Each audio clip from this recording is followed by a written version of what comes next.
I put a phone in the soda that's dope.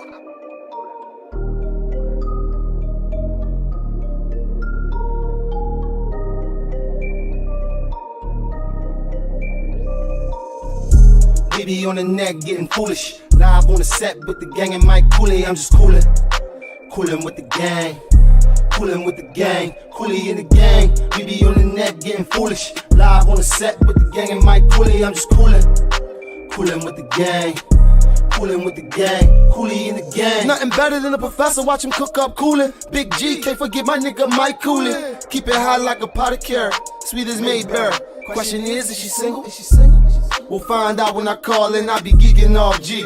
Laughing till I'm nauseous. Caution, they going all in. Leaving no stones unturned, no topic untouched. They love to cuss and they fuck shit up. Brother, I keep my money right. Make sure you keep that money right. Make sure you keep that money right. Glam sham, keep the jewelry tight, make sure you keep it. We on weekly, make sure you peep it. Matt King state of mind, the best kept secret. Ain't nothing to it but to do it, so do it. Introduce it, the gang and Mike Cooley. We be on the neck getting foolish. Live on the set with the gang and Mike Cooley. I'm just coolin'. Coolin' with the gang. Coolin' with the gang. Cooley in the gang. We be on the net getting foolish. Live on the set with the gang and Mike Cooley. I'm just coolin'. Coolin' with the gang. Coolin' with the gang. Cooley in the gang. You are tuned in to the Cooley and the Gang Show on Blockworks Radio.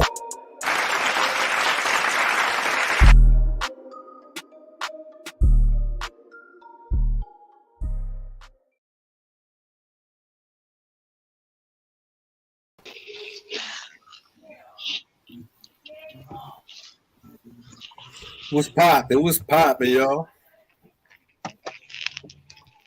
What's up, Professor? What's going on? How's everybody doing?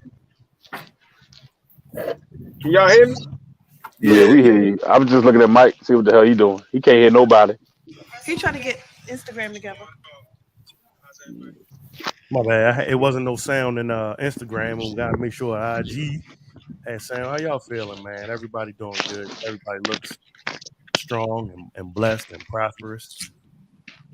Is that how y'all feeling? Oh, look so at just the fellas today. Okay, that's how we getting down. I mean, you here, but I mean, majority I fellas. wanted to do today. Majority of the guys. Sometimes some people. Let's talk about these hoes. Say now. Oh my god. What's up, NJ Rich? I gotta apologize, NJ Rich again. We've been trying to connect, and Saturday was bad for me, bro. I ain't gonna lie, but we gonna recap CIAA tonight. We got a special guest coming on, brother. I hope I'm saying his name right, but I believe it's Mayo. He'll be on Mayo. He is the founder of Mentoring Mentors, so he'll be on with us to chop it up tonight. Hey, Dina. Definitely want to shout him out. What's up, Dina? Dina, I heard I got to send you a care package. Yeah, she definitely looked up. I was half dead. You guys everybody had a good weekend since the last time we all saw each other, talk. I know it seemed like it's deeper in the week than only Tuesday, don't it? Yeah. Yeah. Been a lot going on this week. It's already March. Yep. That's the part. Like, it's March. Hey, Professor, I'm gonna need the address to that personal gym you go to, because you always by yourself in there. I said that's the way to do it. It's just the times that I go, people just don't be in there. And another thing is, it really depends on what gym you go to. So some gyms, there's always somebody in there like don't nobody work, and then other gyms, people are always at work, so it's never anybody in there except for certain hours, like early in the morning, and at the 6. Yeah, I'm about to say, I was like, this nigga got money. He renting a gym. Yeah, he think he own it because he gonna tell me I'm looking for somewhere to park downtown over the weekend. He was like, yo, just park over at my gym. He's like, just don't let him see you get out the car though. What the fuck? Yeah. That's how you do it. Yep. First of the month. Y'all gotta bail me today, yo.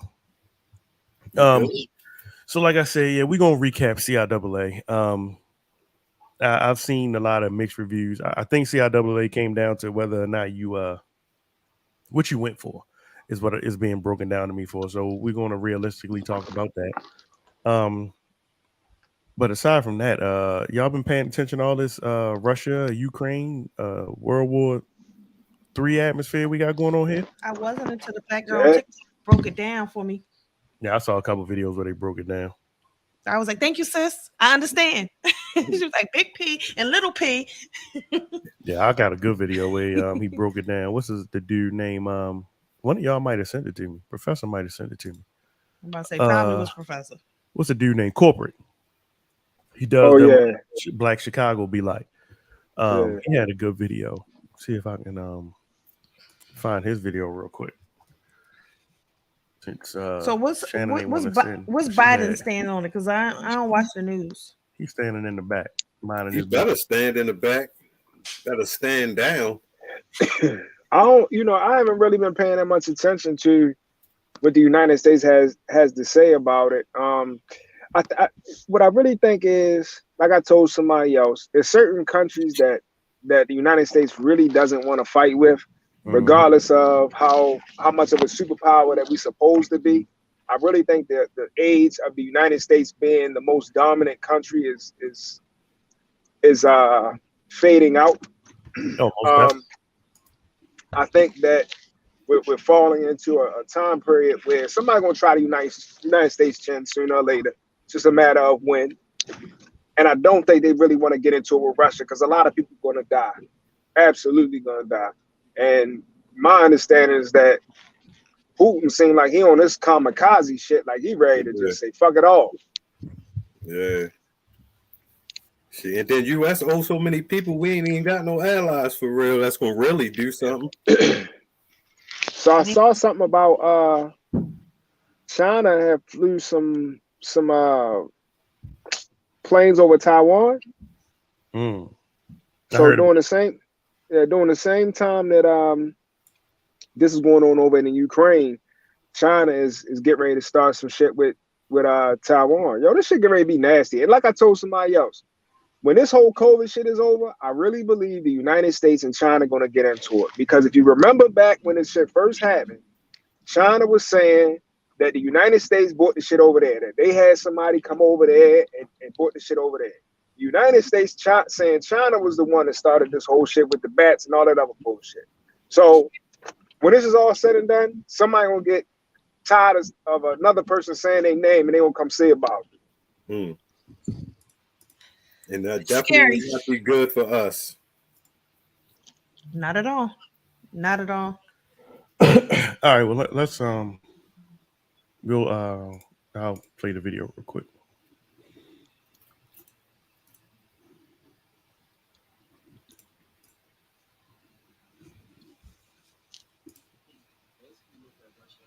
I thought that was Waldo real quick. We can't hear it, sir. Yeah, no shit, Sherlock. Just bear with me a second. Always gotta be sassy. Yeah, I don't really like your attitude, yo. So, G, what do you think about the whole thing? You ready to pack it up and go underground? No, not yet. I know it's gonna be nasty. I'm just waiting to see what Big Blue's gonna do.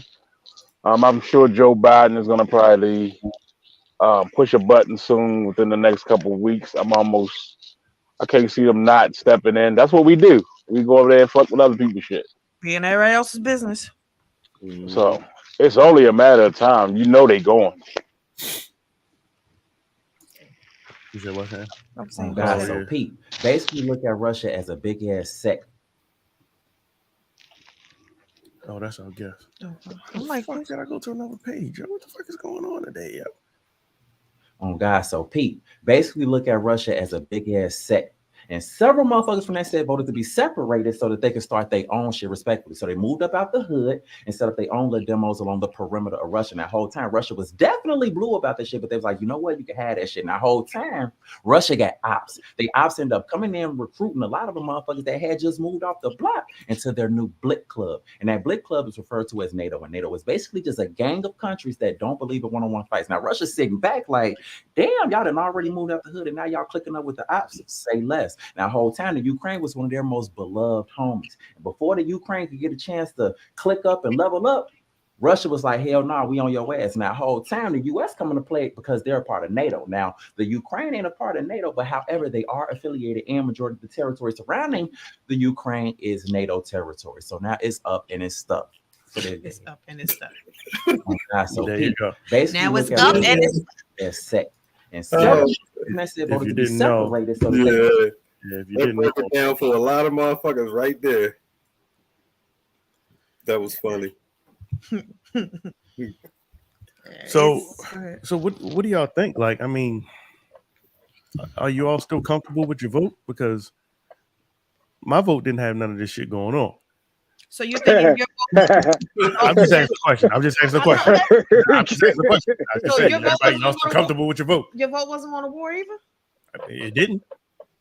We weren't here yet either. We was all good with Putin. We had him up in the that's castle, baby. That's because your vote was right there. Yeah, Right up the center. Because we Right got up the center. We got sense. Right up the center. We knew what to do.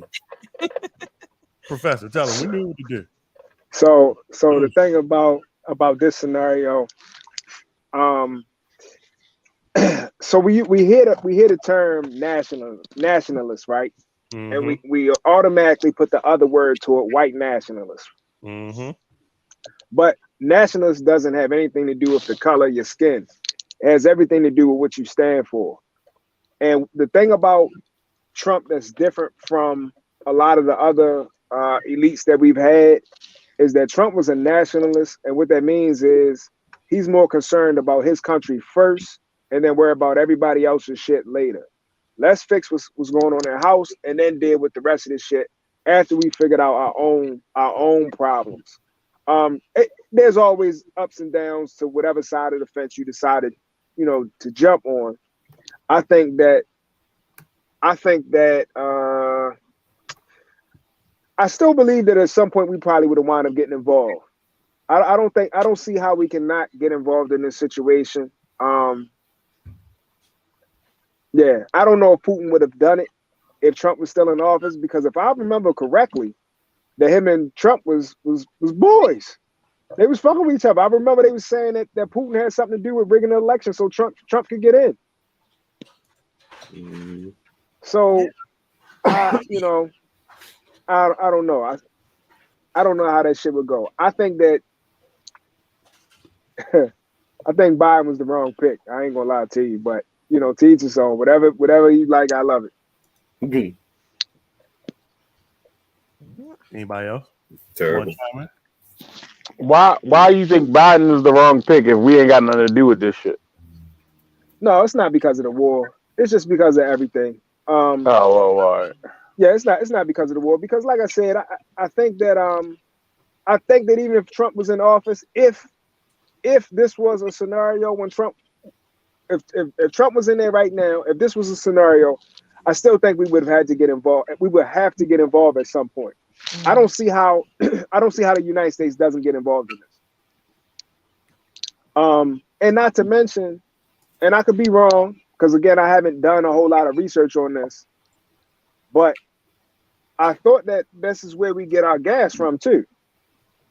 Isn't this one of the places we get gas from? That's why they worried about prices. Mm-hmm. Oh yeah, they about to hit $4, baby. Shit, I saw premium gas this morning at $4.50. Damn. Mm-hmm. Yeah, so when this should start affecting the bottom line, and people start bitching, then yeah, like I said, I don't see how we don't get involved. Well, I guess we'll all watch and see how it plays out. I saw a stream. It was a video game stream, and he did his last broadcast just before everything popped off. But can you imagine shit like the professor? I've been sending videos back and forth. Like like some of these videos, like people like in their living room and jets is flying over, letting off missiles, like right there. Like, can you imagine this being on your like here? Well, what about the other aspect? I mean, I don't know if y'all saw the videos, and I don't know how true they are. They could be one-sided with everything that's going on over there in Ukraine. About if you guys saw the videos of how they're the Africans that are over there for school and all of, like, they are like not letting them out. The women and children, all women and children are supposed to be the first out, but they're not letting any of the African women and children across the border. They're not letting them on the trains. Like, they're just kind of like, one thing we know is racism is everywhere, but it's like now is like, forget y'all, we got to get out. So when I saw that, I was saying to myself, I think I watched that. I think I watched the first time I saw it. I watched that video maybe about 7 times before I went to something else, because I was just saying to myself that, this just lets you know how much of a distaste that white people in general have for people of color. Because here you are in a position where all of their lives are in jeopardy. And instead of us trying to work together and figure this shit out, and even if we got differences, let's have our differences after we figure this shit out. Let's figure this out first, and then we can go back to not liking each other. Exactly. Right now, you got a lot of shit going on. Like, you really are treating people crazy that could potentially help you at some point, but you're gonna push them to the side. Like, that shit. I don't get it, man. I really don't get it. And I'm gonna tell you the same thing that I've been saying for years. I still do not understand. Now, of course, I'm not retarded. I can understand some parts of it, but I really do not understand where the dislike for people of color comes from. Like, I really don't understand why is it that, and let's be clear here. White people are not the only people that don't like black people. That's the ones we talk about. Absolutely. But absolutely not. there are people that look like us that don't claim us. You're right. And I don't know what it is about black people that people just do not like so fucking much. And then that shit, I still have not wrapped my head around that whole concept. It's hard when you are a person who don't have that mindset. It's, even though we know what the history tells us, it's still hard to understand something like that, because it's like you said, at the end of the day, like, we're no different than anybody else. And especially in a time like this, when they're dropping bombs and blowing shit up all over Ukraine, and we both can get hit at the same time, but you got time enough to waste to keep me down, to keep me back, and risk your own life to hold me down. Like, that's some serious down. But it's just a deep fear of losing the country. Like, they've always looked at black people as being stronger, faster, things like that. And then you look at the skills of black people coming up now, it's like, oh shit, these motherfuckers just not slaves. They just not out here picking cotton and shit. They can really take over the country. So it's just like they know the potential of what the black race could do, and they did everything within their power to just try to brainwash you and try to hold us back for so long. And it just became a thing after a while. It just became something that they do, and they normalized this shit. But it's just out of fear. That is crazy that your fear of somebody of a different race is so extreme that, like a professor said, like, in a time like this, like where they are, in the moment where they are, that is so much more important than us as a unit trying to save our lives, and we go back and fight later. Like, that's so serious. Look. So I know we're talking about Ukraine, but I know a girl from Trinidad, and I know a guy from Trinidad. And the girl, I asked her, I said, well, I'm gonna go to the guy first. One day I was sitting in his living room, we was talking, and I said something to him about black people, which is crazy to me because damn, no shit. I thought nigga took a pause and shit. Look how he froze up. Look like they say, come next week. That's gonna be the look on his face when I swing on him. Why? Yeah. Tell him. Hey, Linnea, how you doing? Hey, I'm good. Sorry about that. Hey, Linnea.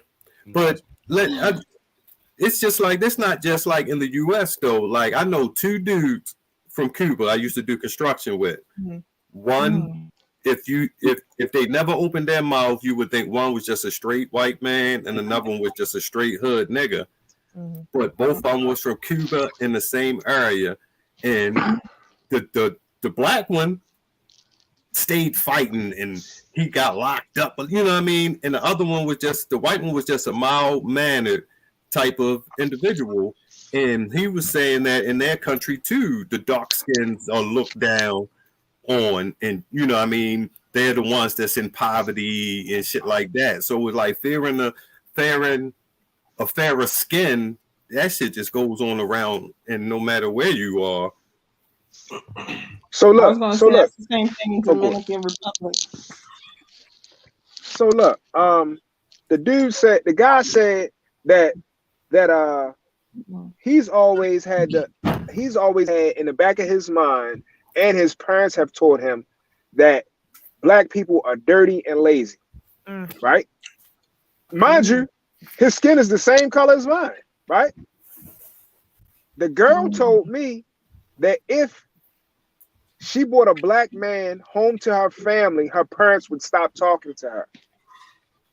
Mm-hmm. And that shit, like, yo, it is crazy to me because, like I said, the color of their skin is the same as ours. The only thing that's different is they got dropped off on the island before we did. That's all. That's the only difference. Well, and I'm just trying to figure. Huh? Good. I'm just trying to figure out, like it. In all seriousness, like I know we come up with these different theories about the fact that if you have melanin, you can change the race, and we all know that that's what's happening now, and the age of white people is dying out, and they're pulling all the stops.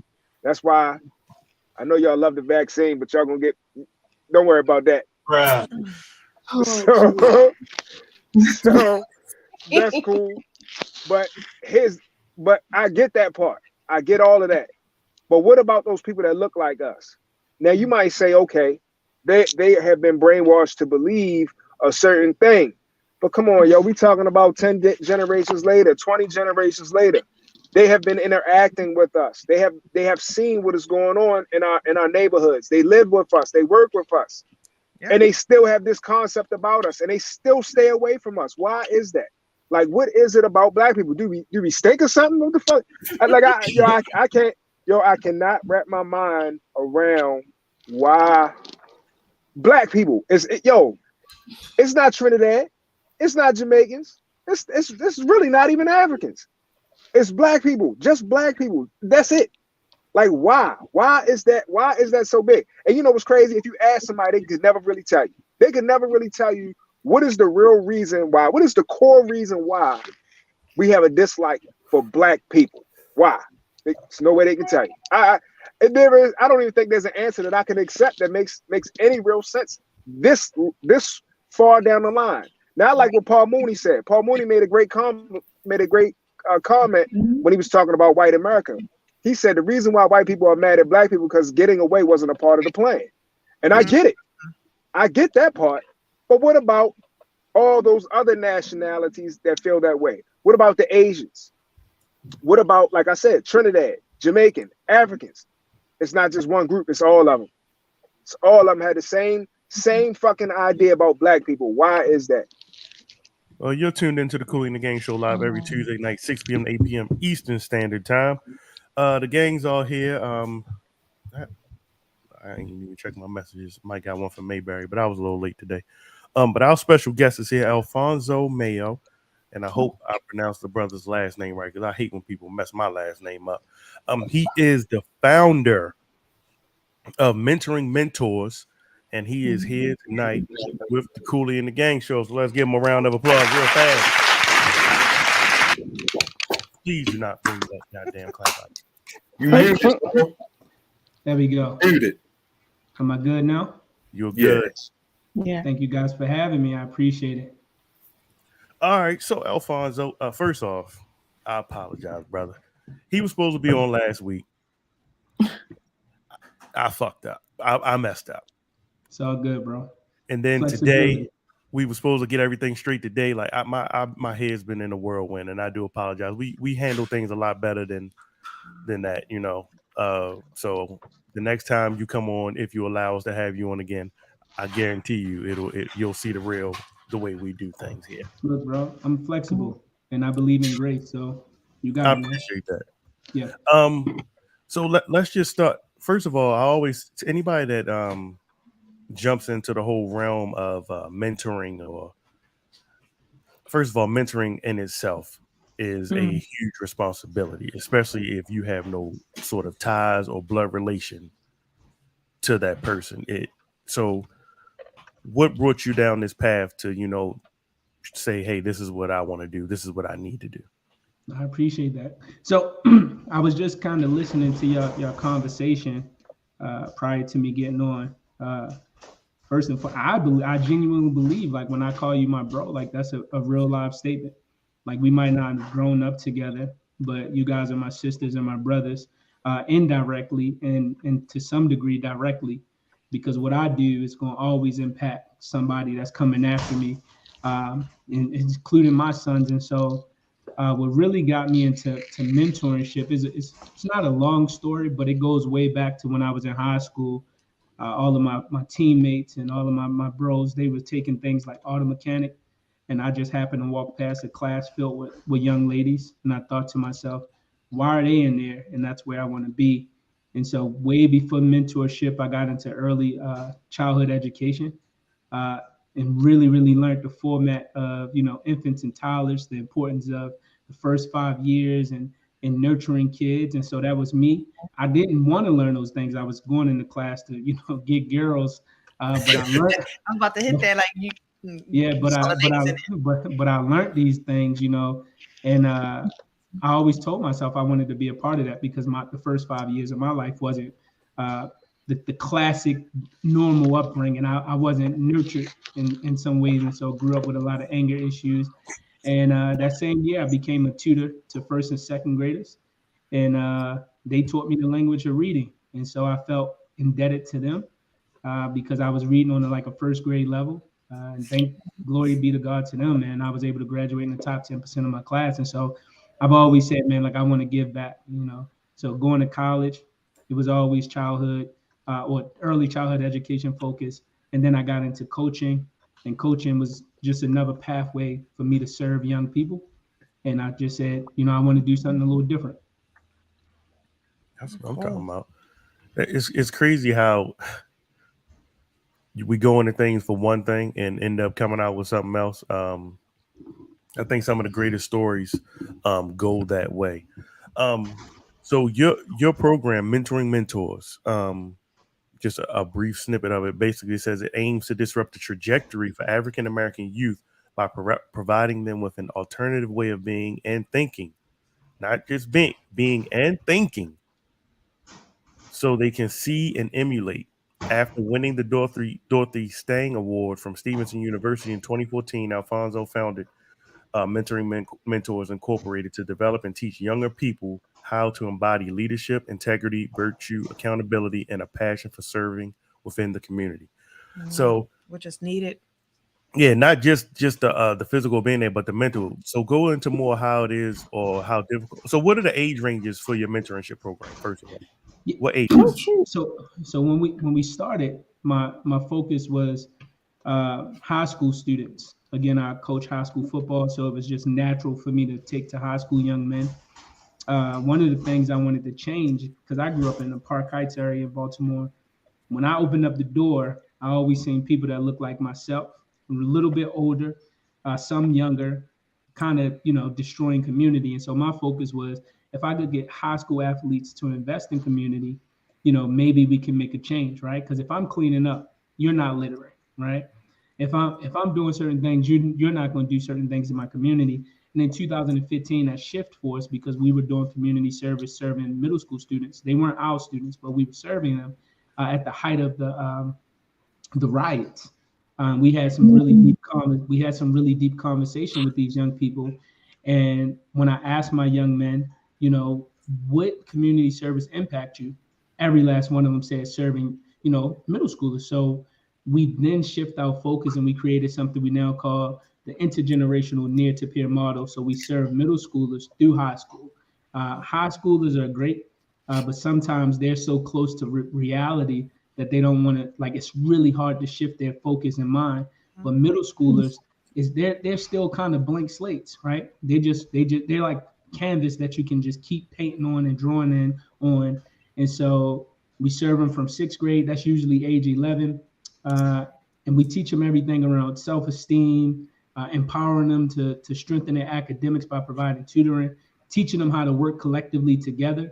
And a lot of it is around behavioral stuff, but exposure as well. And then once they get into ninth grade, we pair them with incoming students who have similar family structures, similar grades, similar attitudes, similar belief systems, and they start their leadership journey and career journey, because I genuinely believe that any good leader should be a servant leader. So most people might say executive director. I never call myself that. I always call myself a servant leader, because you learn a lot by leading other people. You learn about your strengths, your weakness, right? And you learn about empathy. And so as they go through high school, they're working with a young person and really understanding the importance of long-term relationships. Because especially in Baltimore City and cities alike, we become so fascinated with fabricated relationships, right? Social media, all of this stuff is short-term, none of it is long-term, but you really need to learn how to build long-term relationships. And that's pretty much what we teach them. Yeah, definitely. So you made the switch to so have you totally kind of etched out the whole high school thing and kind of refocused on middle school, or there's still a give and go with them? So it's a pipeline. So after our first cohort of students, so them young men that I started with in 2014, they all graduated from high school and went off to college, and they're doing some phenomenal things. So we have one guy coach at Auburn as a D1 coach. We have some that's graduating this year from college, playing college basketball, entrepreneurship, in the stock markets. All of these young men turned out pretty well, right? And so what our focus was, well, what if we can get them to kind of grow through this pipeline? And so we don't take high schoolers directly, but we did develop a program where we focus on personal development and then leadership development, because a lot of times people want to be leaders without really focusing on their own wholeness, right? And again, social media gives us the platform to kind of cover up where we can fabricate and like literally live a false life. And so what we say is we want to focus on the internal. That way you can be external, because leadership is external. Personal development is internal, and both kind of go hand in hand. And so we just started that program. Like this year we launched it. We're working with the Department of Social Services to provide youth that's in foster care with that. Really just to uplift them and edify them and really help them understand that, anything is possible. It doesn't matter if you're in foster care, if you're in juvie, none of that really matters. Like, we got to really focus on the inside to get you to do the things that you want to accomplish. And so I'm proud of that. Well, you are tuning to Cooley and the Gang Show. We have our special guest, founder of Mentoring Mentors, Alfonso Mayo, is here with us. Mac, what's on your mind? Now, I'm pretty sure that there has been some students and maybe some parents that has a little pushback, not too sure of what you there to offer. If so, how do you deal with those students that that push back and don't see the vision, and the parents as well? Well, the one of the things that I love about our organization is that we get to hold each other accountable, right? And so when parents come into our program, that's the first thing that we talk about, that it is no longer your child, it's our child, right? We'll use the word your, but in parentheses, put our, because once you bring them into our program, you're then saying that you're giving us grounds to train them, teach them, and love on them the way that a father should, right? So like if it's a man, a father, the way that a brother or sister should. And so each month we meet with our parents on Sundays, every like fourth or third Sunday. And we take them through a lot of trainings that I've been through, right? Around early childhood education, around developing positive relationships. What's the difference between punishment and discipline? Teaching them financial literacy. Like, we're as invested in the parents as we are in the kids, because we realize that these kids are their seeds and the families are the soil. And so we have to be in alignment with them. And so what I will say is it's not for everybody. That's number one. So, but we have a policy where we force nothing. I would love to serve 1,000 kids. However, we won't force you to be great. That's a choice, right? And so you'll have kids come, and if they say they want to quit, we'll talk to them about why that's not something sustainable, right? And give them a reality check, right? Like, that's maybe their father's not in their life, right? Maybe he quit on you, and so that's why you believe it's easy to quit, right? And then you'll quit on your son. So, like, teaching them like little life lessons like that. And a lot of times kids reconsider once you give them like some reality. And then with the difference with the parents is that our standards are different a lot of times, because like we focus highly on not academics, even though we do want our kids to perform academically well, but we focus on effort, right? If you're going to show up and be your best. But I think one of the things that we've had success with is just really having like being genuine about our intent. Like, man, we don't do this for money. My first 3 years, we ain't raised a dime. I literally was working out of my home. That was our program. Like, the kids was coming to my actual home, and I was working 2 jobs to support this work. So it's not about that, right? Like, it's not about that. Like, we don't do, certain programs. I just don't believe in, because I believe it's a hindrance to growth for some of our people. So I don't invite anything in our participants and students' life that I wouldn't invite in my son's life. Not to mention, my sons are around these kids. So I need to make sure I'm investing as much as them as I would invest in my own kids. And I think what happens is a lot of the moms and grandmas and uncles and dads, they see that, right? And so we develop a relationship where they can hold me accountable for the things that I said I'm gonna do, and I hold them accountable for the things they say they're gonna do. And so it's been working pretty well. So you only do boys? There's no like young ladies involved or nothing like that? No, man. We actually do young ladies, but the young ladies came on later in the game. Probably like two and a half years after we started with the boys. One of our partner schools said, "Hey, we want some assistance for our young lady." And to be honest, it's only right that we serve young ladies, right? Because what's the purpose of training up young kings if they don't have young queens that's going to keep, where they can uplift one another, right? And we saw that. It's very different for sure, right? The way that we could approach it. One of the things that I tend to do with our young ladies is I always speak to their value. I always tell them the truth about who they are, right? They're so powerful beyond their measure in their own belief. So we always speak to that, because a lot of things that we see with young ladies, it's always esteem issues, right? Mm-hmm. What others think about me. So we try to train them on like, no, what do you think about you? And then we put them around other women like Alex Port or Rachel Lewis or LaShawn, who think highly of themselves, who are go-getters, who work hard, who have degrees, who, who have a lot of value. And so we put them around them, and it's been working well. I want to say we struggled the first 2 years with our young ladies to the point where we had to let a lot of them go because it was just so much drama. But we was able to get it together, and now we have a good cohort of young ladies who they're working collectively together. The older ones are working with the younger ones, and so it's becoming fruitful. So how does how the young women and men who are a part of the program, is there like a way that they apply, or are you connected with schools or organizations to get the groups that are coming in, the cohorts that are coming in? And speaking of cohorts, is it like why they gotta be cohorts? I thought that's what I heard. I thought I heard him say that. Oh, okay. I get what you said. I could have lied, but I thought I heard him say that. Thought she was being trying to be special. I said our first cohort of students. Oh, okay. So try to take your words, man. No, it's all good. It's all good. My bad. I was thinking it was like a special time that they come through. Like, is it just like come through spring and we carry through this season, and then the next group come in? So that's So the premise is that we want to start with them in the beginning of the fall semester, right? That's what we kind of quantified as. the fall semester. So we start in like October. So our participants, they'll do their applications before the summer. We'll do open house or orientation. They come out and we get them. But the way that we recruit our students is directly through schools or word of mouth. But the way that it works with the school systems, they give us students that they believe could benefit from our program. So that's usually the students who are struggling academically, struggling with behavior, struggling with attendance, struggling with, being able to embrace discipline. And so, the truth is a lot of schools, they call them, red students but we look at them as students with a lot of potential, right?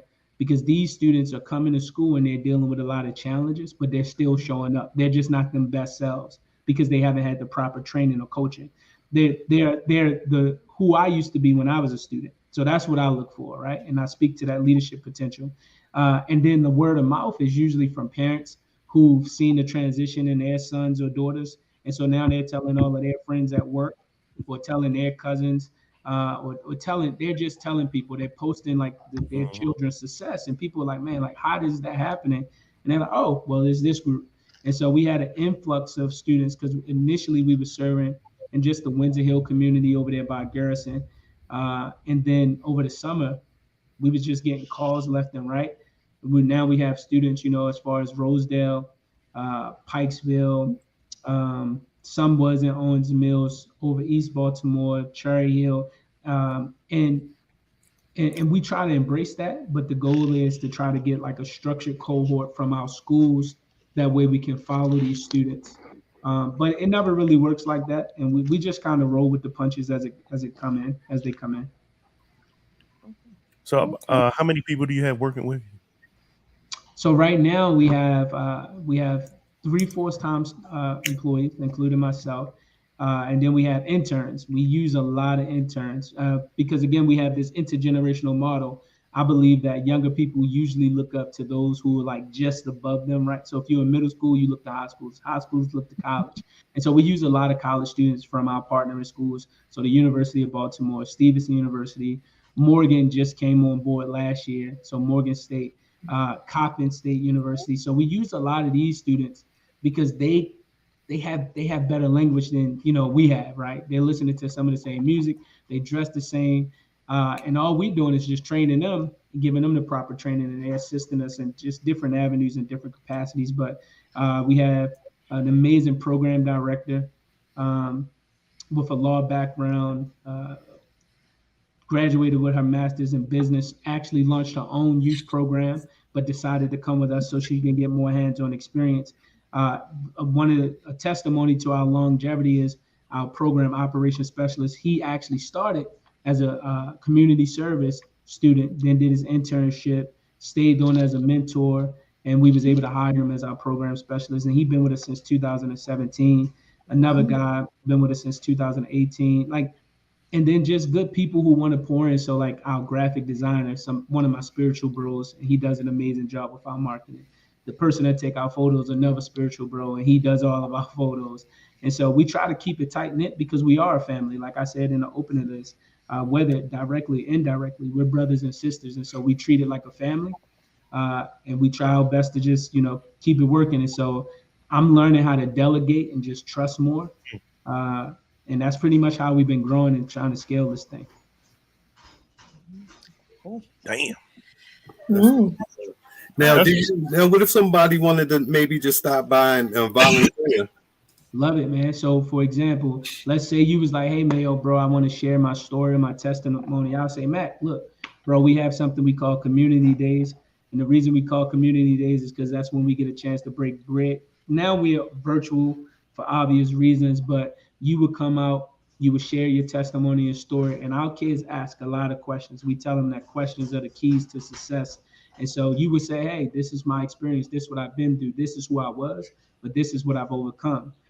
Because I do believe that most of life lessons are through testimonies of others. And so we do have an open platform for that. That means that you don't have to make a deep commitment. Like you might not be in a position to mentor. And then the thing that we do with mentorship is we kind of change the game by changing the language. We realize that one-to-one mentorship don't work because life happened, right? Mm-hmm. Like everybody on this call got something going on, right? Somebody's son gets sick, you can't show up. right? Something happened at your job, you can't show up. Something happened with your significant other, you can't show up. And so we developed something we call the popcorn model, where all of us will be in one room at the same time, serving all the students. That way, if Mac had to leave, it's all good because we got your back because we're family. And that's what family's supposed to do. So yes, Mac left, but you're still supported by Mike. You know what I mean? You're still supported by Mayo. You're still supported by Steve. You're still supported by Lena. Like you're still supported, even though someone is left. And then when you come back, we just embrace you the same. You know, and so we try to keep those opportunities open because we get it, man. Like, you know, life is life, right? But we're here to support one another. And so maybe it's a speaking opportunity, maybe it's not. Maybe it's just you want to come out and volunteer with our kids at program. They do a lot of hands-on stuff. And what we try our best to do is meet people where they are. Like, I wouldn't tell you to come in and do something you're not good at, right? Like, if you don't fix cars, don't talk about cars. You know what I mean? Come in and say, hey, bro, I rap. Come in, how do you write your raps? Like, how do you come up with your logic for it? Come in here and show them that, because that's authentic to who you are. And that's who they should know, right? And so that's pretty much what we try to do to engage people. Outstanding. It's the younger people who are so involved with the younger people. I think that we're seeing more and more of, because I think at one point in time we lost that. Like we really lost, and that's when we see a lot of our youth going crazy. Mm-hmm.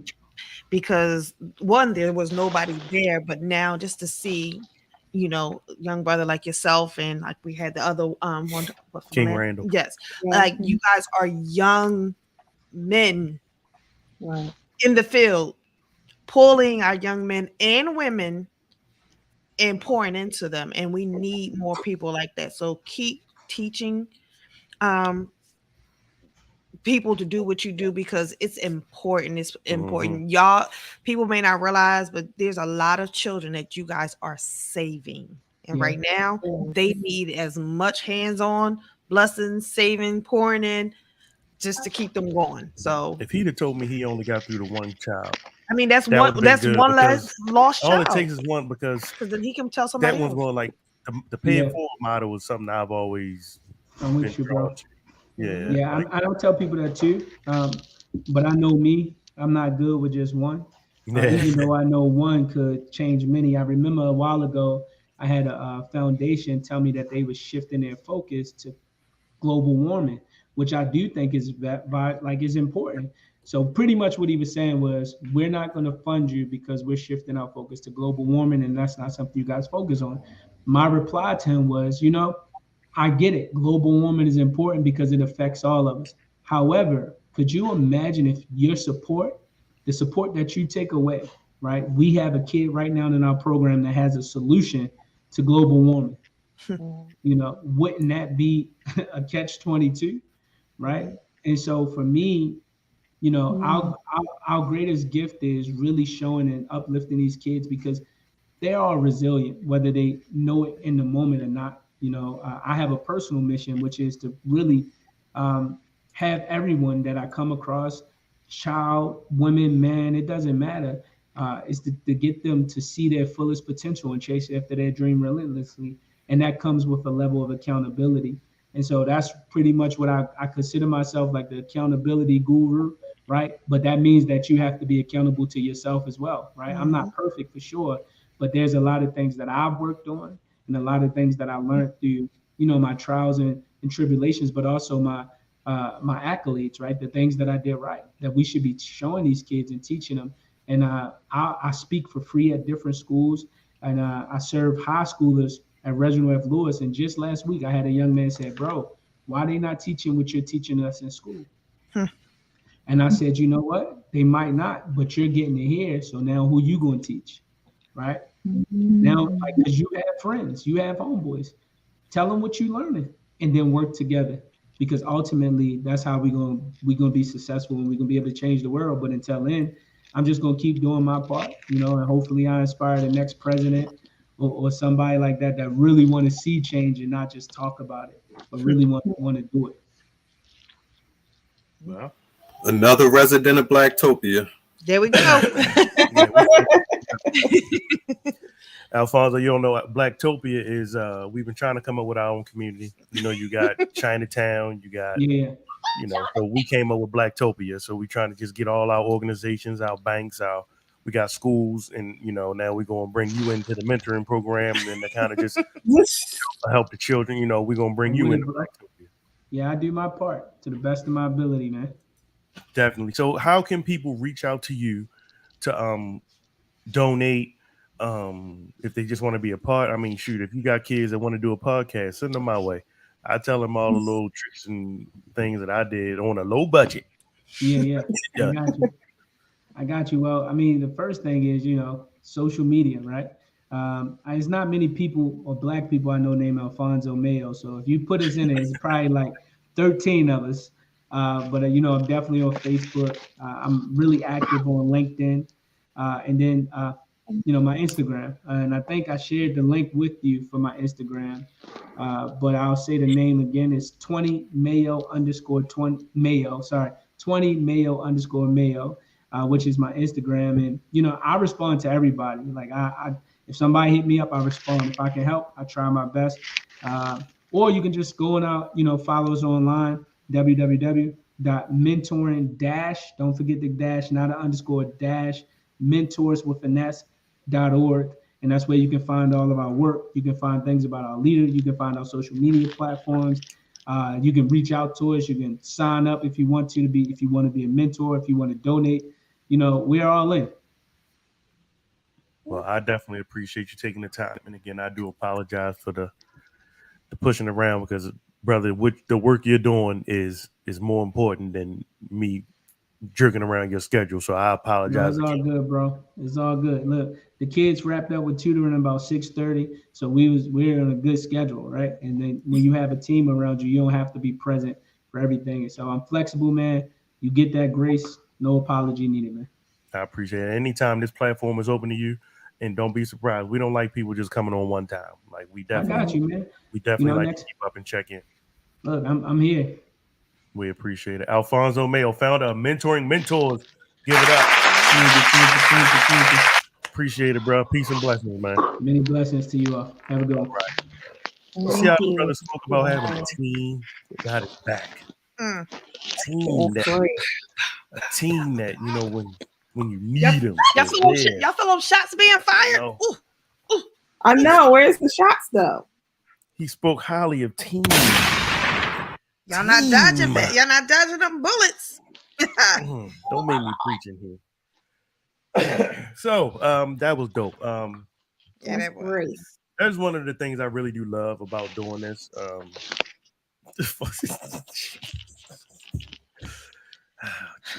G. Yeah. That's one of the things I love about doing this show is the fact He's been doing it for the longest. We run across a wide range of different people, organizations, groups, and all doing great things and need to be pushed more to the forefront. Yes. Beyond some of these other things that we have in the forefront, which we're not going to talk about at BLM. But everybody does their part, I guess. Mm-hmm. We're not going to talk about the professor sliding out again. What the fuck is he at? We already knew he was in the car that he wasn't going to be here long. Whenever he in the car, I already know, like, he's not long for this show. She is 399 years old. I don't believe it, though. You said, we can just let that slide by. Y'all should be used to it by now. G be like, I'll be waiting down for the countdown. Lord. I already knew. What time is it? 7:30? Oh no, it's not even 7:30. He got out before 7:30 tonight. Yeah, he did. So maybe I don't know. Other than what do you have? All right, so let's go in. Let's get this done. Let's go ahead and so I came home last weekend. Good trip. It was a good trip. Last weekend? Last weekend. Was it? The CIAA. Yeah. CIAA. Yeah. It sounded like it was pretty decent. I didn't. Any murders? Too bad. Not that I know of. Okay, so that was a plus right there. But I never thought nobody was gonna get shot. I did. Me I had 30. You just Any never know. high crime? Oh, no, alert didn't have notice any going problem. on. I stayed Everyone there. was on their best behavior for the most part. Okay, I so didn't hear anything bad. the city I act like did see some fights. the company came in. It was some fights, but I don't think anybody got murdered or killed or nothing. But I did see some fights. Okay. Well, I mean, well, you're gonna see that anyway. You see that in North Carolina, so I mean that ain't That's the unusual. weekend. That's the weekend. Everyone knows don't get locked up on the weekend. You're gonna get out till Tuesday. Can you imagine that being from out of town? And So it sounds like the city, act like they did Well they did behaved. all right. right, well, first of all, I was there, so let me tell y'all. Okay, the let truth. were you there? Were you? I was there. You remember? I remember Friday night. Oh, okay. Saturday, not much. Well, Friday night up until about 10, 11 o'clock. I don't remember nothing past 11 at all. Yeah, I don't. I just know I earled in the middle of some Baltimore City street. Jesus. That was it for me. That's why shout out to Dina. Dina made sure I had some Gatorade. Yeah, I had it. First of all, this was a first for me for a lot of things. First CIAA in Baltimore. So and y'all wonder why he ain't allowed to go out by himself. It was also my first time ever staying in an Airbnb. I had never stayed in an Airbnb before. I always thought about it, but I never did it. So this is my first time ever staying in an Airbnb. I had a nice one. It was downtown. It was actually right connected to the old Hammerjacks, which is Iconic Live now. Shout out to Tracy. Tracy owns that now, and it's iconic. And there was a lot of good things. Whatever artist you could think of was there. Shanti was there this weekend. Meek Mills. Tracy had it popping over there. So my Airbnb was connected to that, and being connected to that building and right there with the club, it was surprisingly not loud. Like it wasn't as loud as I thought it might have been. But yeah, the Airbnb, like I wasn't really prepared for anything. I had no bottled water. I had nothing except my fucking dirty drawers, and I brought my own TV because I'm real anal. I need a TV in the bedroom, and most Airbnbs, from what I was seeing online, they don't have TVs in the bedroom. So we got this little, what's this about 24, 25-inch TV. I took that with me and my Fire Stick. Linnea, don't do that. I got problems. It's okay. I'm saying the bedroom is the reason why they don't have a TV in the bedroom. If you think about it, because I don't have one in my bedroom, is because, to be honest, you need to get some sleep. I think anybody without a TV in the bedroom is a murderer. Linnea, are you a murderer? No. No. You don't have a TV in your bedroom? Mike is so bad that when I have forced him that when we go home, that we stay at his mother's house, because why we gotta always spend money? She ain't got no TV in that bedroom. He went and bought a TV for his mother's bedroom, and that was the only way I could get him to stay there. That's how bad he is. But my house, go on with your little CIAA. I need a TV in the bedroom. That is not. That's my house. I don't care where I'm at. If I come over your house, G house, Mac, y'all better make sure there's a TV in my guest room, or I'm gonna go buy you one too. Everybody gets TV. I could got a TV in his room, but that's just to keep him in there and not to bug me. So. See, and that's what it do. It keep me in the room. Like I can't talk to Shannon all night. Like we talk, but I can't be talking. Like once it's in there and it's dark, I'm just gonna be laying there. Like, and then Shannon don't even like when I come home drunk and talk to her. Like so. What? Yeah, she don't like shit. But the Airbnb was nice. Nice little, I don't know what it was, apartment condo. The hall was a little leery. When you come off when you go in the lobby, you like, oh, this is slick. You get on the elevator, you like, this is weird. You get off the elevator, you like, oh shit, this New Jack City. But then when you got back into the room, it was all good again. It's the Carter. It was the Carter in the hallway. The hallway was the Carter. I don't give a fuck with nobody. That was the Carter hallway. It was music. You could smell weed. But once you got into the room, everything kind of was good again. So I stayed at the Airbnb. Friday, homeboy of mine had a party at Medusa. From there, we went to. I'm not going to talk about the party because I know that's what he wants, and I'm not going to say anything about the party. It was over early. Let's just say that it was over early. He tried his best. Bless his heart. But Baltimore niggas do what Baltimore niggas do. They Yeah. don't support like they supposed.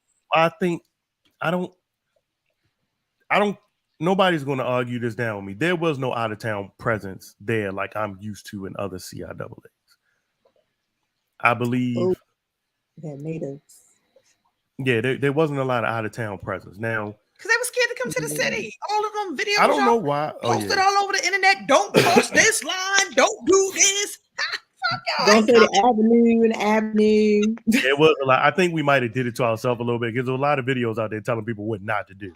Instead of saying, "Hey, welcome to our city." Come on, it was a whole lot of videos out there. Like, I gotta look, stay in this box and I stay don't even right know what here a box in this is. Yeah, that's true. That's true. Someone did have a list on Instagram. I saw. I was like, yeah, the game seemed to have more participants than I've seen in Charlotte.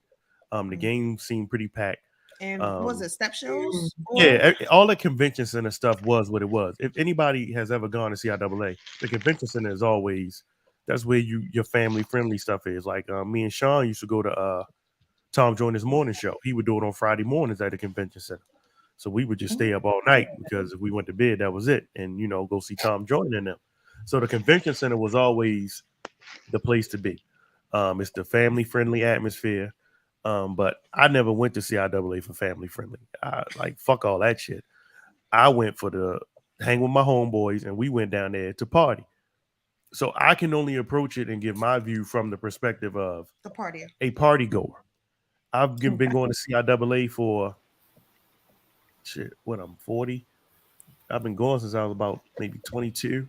I've been going to CIAA, maybe missed 3 or 4 years, and I've never been to one game. Me neither. All the time I've been down there, I've never been to one game. Mac, tell him, Mac. That's not wing, not never been to a game. Your tour guide taught you that way. Yeah, we don't go to the game. No game. I know the whole point of the knew where all the parties was, though. Knew where all the parties was. It's the camaraderie. It's the Damn. atmosphere. It's the black college feeling, that vibe that's in the air. I don't need a game for that. I'm getting up there. We gotta go to bed by 9 or 10. So NJ Rich in the building. What's up, NJ? So I can only approach it from someone that goes to enjoy like being outside. We outside, down from one party to another is just floods of black people, beautiful brown black people everywhere. We outside. Nobody is all love. Like, did you get that? Was anyone wearing a mask? That's what I'm saying. Like, I didn't see nobody. Now everybody telling me maybe I wasn't in the right spot, but I was right by the Royal Farm Arena. I didn't. Was it cold? It wasn't that cold. I mean, that's why I said I don't think there was a large out of town presence. The out of town presence looked more to me like, hey, my son, my nephew, my grandson plays on the team. I'm going to out of town to see him in the tournament. Not like, yo, where my girls at? We rolling out to CI. Oh, okay. And people, like, when you go to CIAA for years and years and years, like, you meet people. Like, like, CIAA is one of those atmospheres where if you're in the lobby, you're going to meet people and y'all going to hang out for the rest of the weekend. Like, everybody knew each other, like, forever. And next year, everybody's going to be looking for everybody. If you give somebody that CIAA, they're not going to hit you again until the following CIAA and be like, hey, y'all in town? All right, where we going? We going to Sweet? We going to Whiskey River? Like where everybody at? That's the so nobody called me. That's a soul tribe. My phone didn't ring. Nobody called me. One of my homeboys said some people that he knew were on their way up, but there was like Thursday night, Friday, there was like sleet and depending on where you were coming from, and they turned around and just went back home. So all in all, there was no drama downtown. I didn't see anything. There was definitely no drama. We're all happy for, but the fact that we applaud that, I mean, it shouldn't have been no fucking drama, number one. So there was no drama. Everybody had, that I could see, all the Baltimore promoters and DJs all had looked like wonderfully successful events, which I tell people CIAA is not just, aside from the parties, this was an opportunity for anybody to get money. If you did hair, makeup, you sold plates, food, this was your opportunity to get money with the tournament. So letter grade. I've been really thinking about this. My letter grade for the first CIAA in Baltimore, I will probably give it I give it a C+. I thought But so. you go back next year. Nah. You wait. Wait a minute. You wouldn't go back next year? Nah. They trying to. Only way I go back next year is there's been talks of us doing our own event this year. So if we really follow through and do an event, then I'll go for the event and come home. But no, I don't have it. It may be more packed next year once people find out that it wasn't bad this year. But so a lot more people may be a little more trusting next year. Somebody sent me something. I believe I think it might have been in the group text. It was a quick snapshot of a Facebook post that somebody had trying to explain why. Okay, here it is. So the young lady posted it. She said 11 HBCUs in North Carolina, 10 HBCUs in Georgia, 8 in South Carolina, and 4 in Southern Virginia. Based on geography alone, CIAA should never have left Charlotte. Baltimore didn't work and won't work. They were barely any out-of-towners. So basically from that, most of the schools are in the South. Right. The weather is better in the South. Everything about the South, generally, people say is the South. You know, the food, women, the hospitality, right? All of that. Yeah.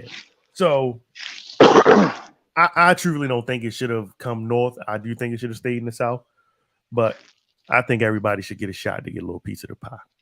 But if it don't work, then you got to fix what's broken. But from some of the posts I'm seeing from people, everybody swear up and down it worked. I'm thinking I'm an asshole. But I'm once like, again, those people that I saw that said it worked are the ones that attend the actual functions. And from what you're stating, that doesn't change much from one place to the other. Like even when it's in North Carolina, those functions happen the same way. Like they still be bumping and jumping and thumping. But you also got to understand people have a bias. So what's classified as the South now?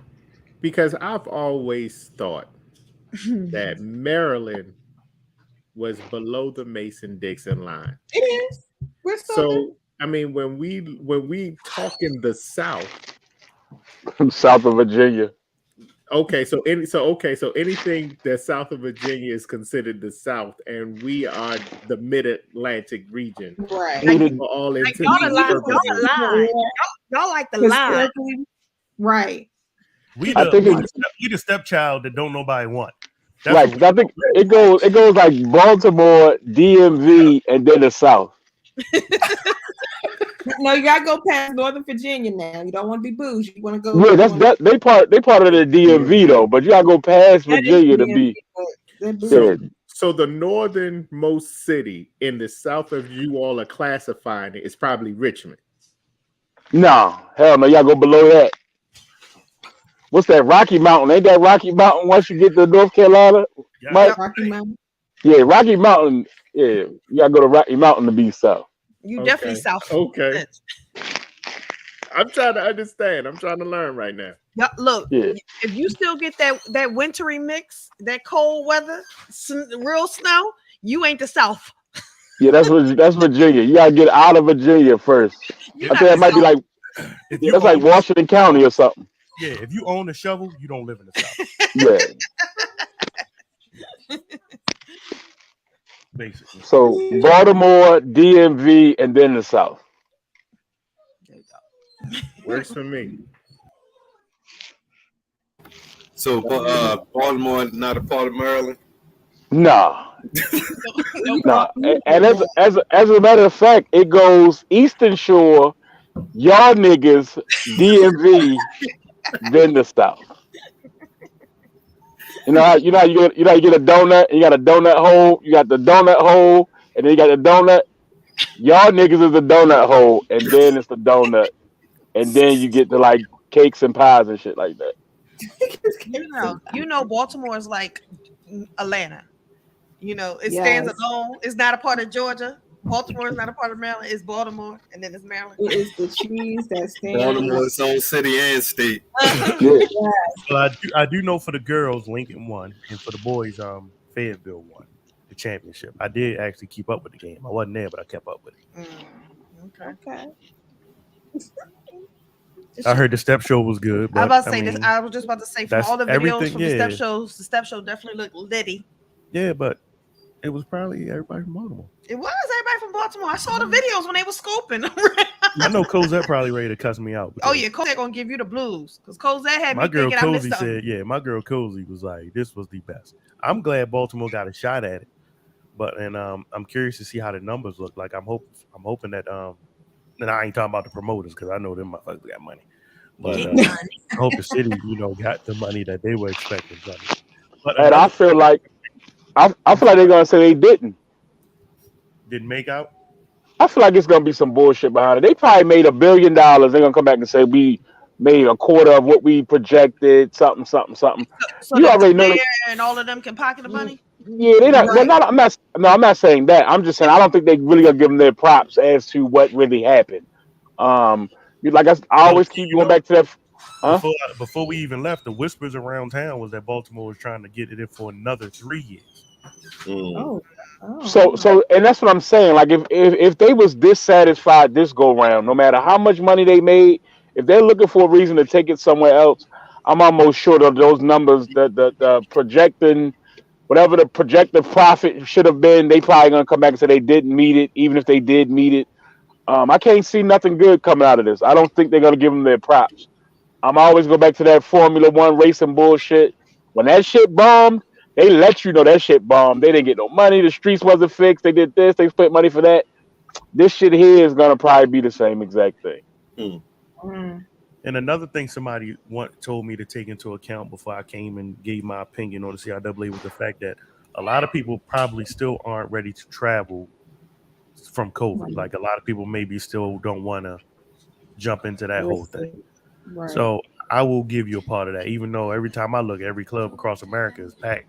And if you're going to go to the club every weekend and then tell me you don't want to go out of state for something, you fucked up. Like, your priorities is all fucked up. Like, I don't get it. Like, but to each his own. I don't get it. Though. Yes, and like this in this place I frequent. I know those germs. I don't know those germs. You don't want no do shit. Right. I don't know how to clean over there. I know how to clean over here. I go to right, I'll give you that. Well, I know the bartender. I don't know what you all heard or saw as far as the tournament is concerned, but that was my recap. Like I said, I'll go C+. Shout out to Tim Nice. Tim had a dope event out in Arbutus. It was called Abstract. Had retro video games, spinning 90s hip hop. Man, he had a dude in there that was painting live on the spot. James Dickey, Simple Eats was there. I got to finally get some of that good food. I don't want to talk about it. Yeah, so that he had a real dope event. And everything was spread out. So you had events downtown. Then I looked up and it was a concert they were having a part of the tournament, but it was out Maryland Live Casino. I'm like, what the fuck? Like, who just flew in town to come to the CIAA? Now they got to make their way all the way to Live, then all the way back downtown. Like, so it was so spread out. And that's the thing, and that's another thing that's a big difference is that like in Charlotte they have a central location so that everybody can do everything right there. But Baltimore, yes, y'all have downtown, but unless you're using someplace like the power plant or someplace like that that's centralized, you're going to have everything that's kind of spread all over the place. That makes sense. No, them cheeks was definitely spread. Who's cheeks? What? The whole booty, rocking everywhere. I heard that. Strip clubs was jumping. I thought they was closing early or something. Nah, the strip clubs was jumping. They had Bernice Burgios. She had a nice little thing. She had a couple nice events. And if you want to get talent for the CIAA, just because somebody's in town for 5 events, you still don't get a discount. Everybody got to pay the same price. If I want 10K appearance, just because I was already here, I ain't going to knock it down to 4. I still want my 10. I was like, God damn, they ain't even giving out no group rate out this bitch. So It was all good. So we'll see how it goes next year. Y'all let me know. You're gonna be down here. Nothing's impossible because I kept saying I wasn't going this year, and then next Right. year y'all look up. But I don't have intentions. Hopefully, we'll find some. We supposed to be doing another trip, all of us. So we'll figure it out. Make sure you have some water. I know, right? Pedialyte. Pedialyte. It was bad. I ain't get myself together till. And usually 3:30. he only have nights like that when he hang with G. Don't keep putting that on me. G, now you know it's been twice, G. Look, Wow. I was looking at a video the other day when we was at Corinthians and y'all was hammered. Wow. That was because of you too. G don't listen. Shannon was drunk. Everybody was drunk. Pedialyte, no water. Yeah, we was drunk. We in our 40s, man. We can't be, living it up. Speak for yourself. We only live once, right, G? That's what I'm talking about. Shit, these 57-year-old, I don't want to spend the early morning throwing up my guts. I didn't make it to 57 cooling out. Shit, we get hammered. Past the Jack Daniels, all that. Yeah, we drink out the bottle. No Incredible Hulk. Well, while y'all in the club, I'll be in the Salt Cave. Salt Cave. Yes, I'll be Salt in the Cave. Salt Cave. I saw him and his wife. Was it your anniversary y'all went? Yes, our anniversary weekend. If you haven't done a Salt Cave, brother. y'all have to. It's so relaxing. What's a Salt Cave? So it's like sitting in a room take some salt, take a big block of salt, cut a hole in it, and go sit in the hole that you cut in, and that's kind of like a Salt Cave. Is it hot? Like, are you sweating or something? No. You breathe in the salt, and it helps clear out the mucus in your system. Oh shoot. Oh. So, Is it just you, or is it like a group? It can be a group. Well, it can be a group if everybody is a part of the same party, depending on what Salt Cave you go to. They'll spread you out. When we were in there, it was my wife and I and another couple, but they were on the other side of the room. We were definitely 6 feet apart. You go in, it's super relaxing. You get some headphones. They give you the calming music and everything. And you can go in there and people fall asleep. You hear people snoring in the whole nine. I did. That was me. Because the mucus is draining. And they have water dripping down the walls, and it's real. It's like the real, dig down in the earth salt, like the walls of salt. I'm not sure if the one you went, but I'll probably be snoring too. When I went to New York, that training for my paparazzi, the lady had treated us to that. So we had a salt massage, like foot massage first, and then we went in the Salt Cave. It was the salt pebbles all over the floor. Yep. The water running. I was like, it's just like that fresh, clean air. Yeah, it's a vibe. Now I'll tell you one thing. We went to the Salt Cave and then turned around, went to a float tank. So the float tank also is salt water. So my wife and I, we relaxing peoples. But the salt, if you go into a float tank, it's like you float. That's all you do. But you floating on salt water. You get out of that stuff and you feel like it makes you feel awesome. Most of the salt, most of the float tank has showers in the room.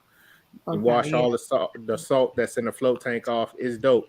So the next time y'all come up to Baltimore, y'all want to do some relaxing stuff and don't want to run the streets, holla at me. We can go down to the float tank. Where is it, Rich? Where's it located? So the one we went to is actually in Anne Arundel County, out Elk Ridge, off of 100 over to 108.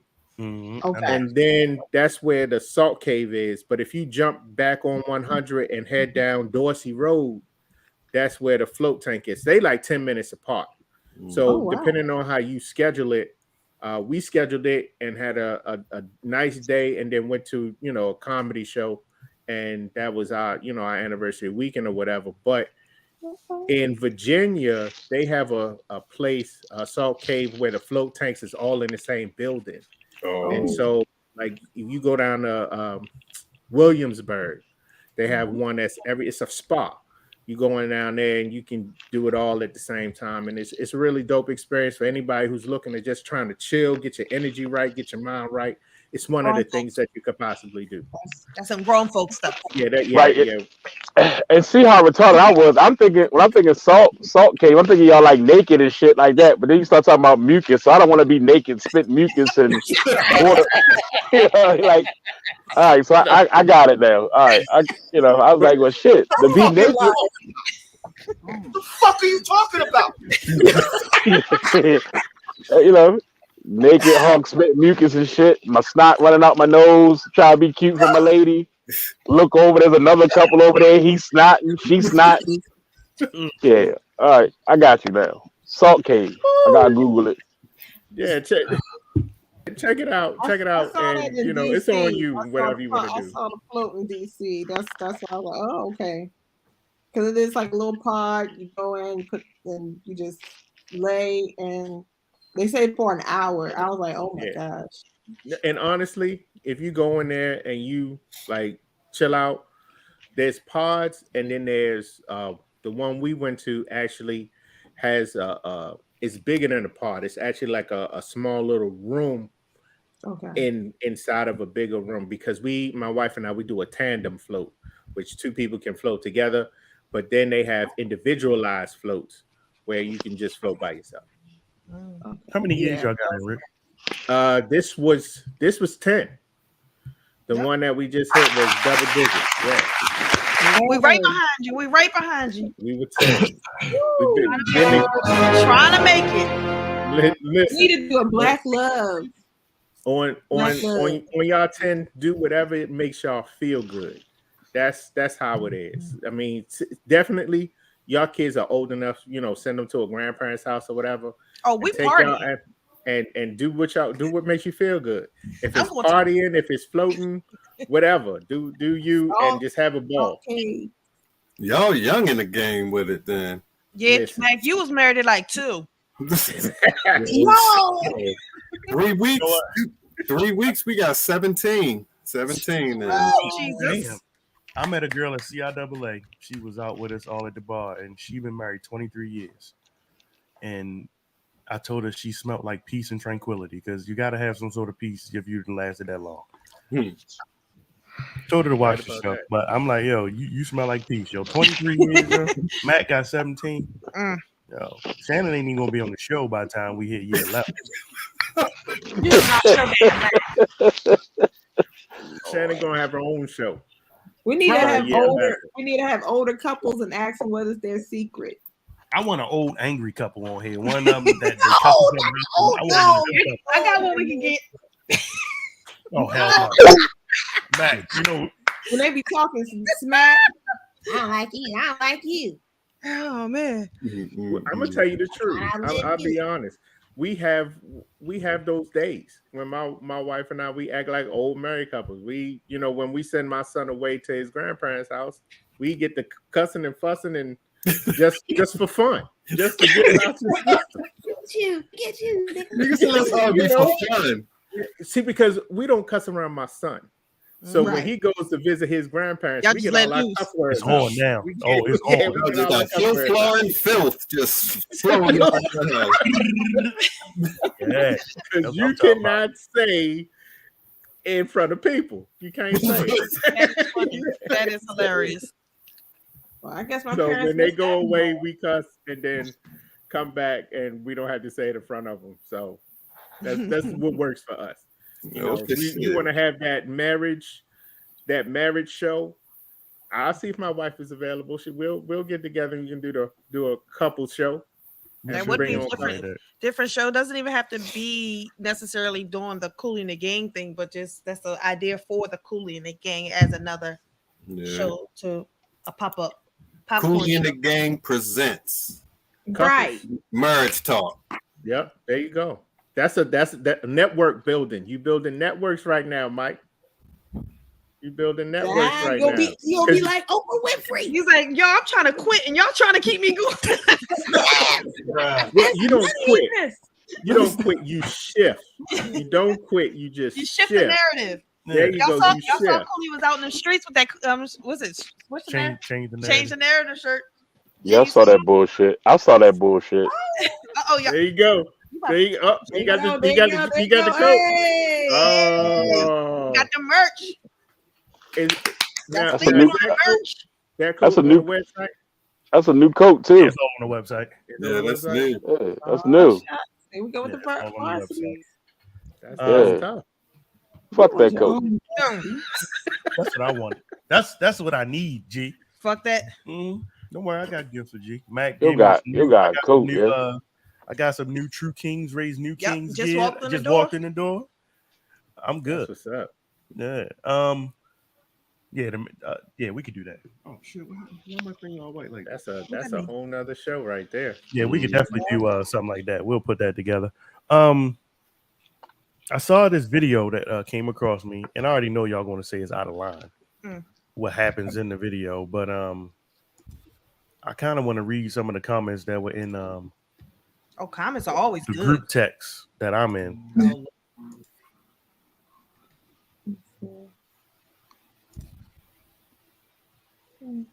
There's no sound to it.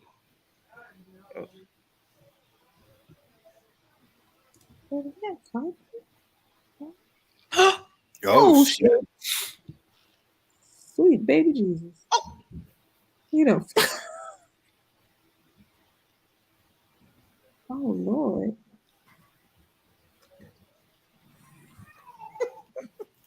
I need to hear what he's saying to him. He look like he talking big shit. Bring your little black ass head. What the fuck is your problem? That would disrespect me. Oh, then he fell. Somebody get his ass before I kill him. Oh yeah, it do look like his ass. So one of the comments in the group chat that I'm in was, well, we didn't see the beginning of the video of what happened in the classroom. That's something you always say. Yeah, but this was a little different. Right. It don't matter. Right, because whatever he did in the classroom, he walked away. He walked away. Dang, Wayne. Yeah, Wayne. So a couple different things hit me with this video. The first one was, I'm glad that little boy wasn't black. Yeah. Lord knows I'm glad he wasn't black, because it went from teacher hit students to racist teacher, white racist teacher calls student a nigger and throws him down the hallway in the midst of other shit. So I'm truly glad that it wasn't a little black boy. But it is also fucked up that the whole narrative would have changed if it would have been a little black boy. But some people are saying the teacher should be arrested. Yeah.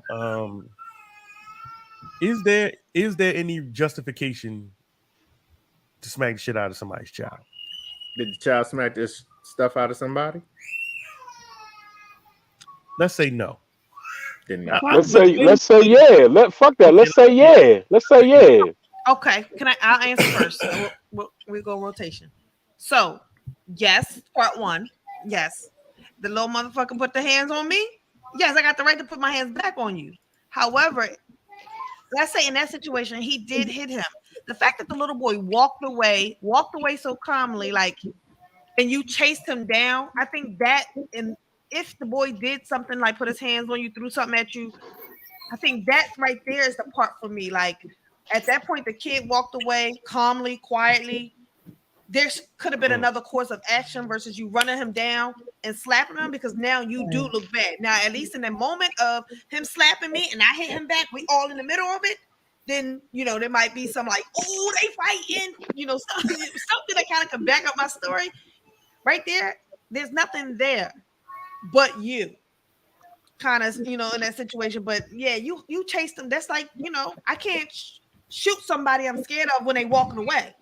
But it had to have been something, because as he was coming out the room, like something had to happen. Other teachers were coming out as he was hitting the bin. That's because he was yelling. It couldn't have been that bad, because if it was that bad, he would have responded at the moment that it happened. Exactly. And the boy's walking away just as calmly. He's yelling. That teacher's yelling. They're hearing him yell.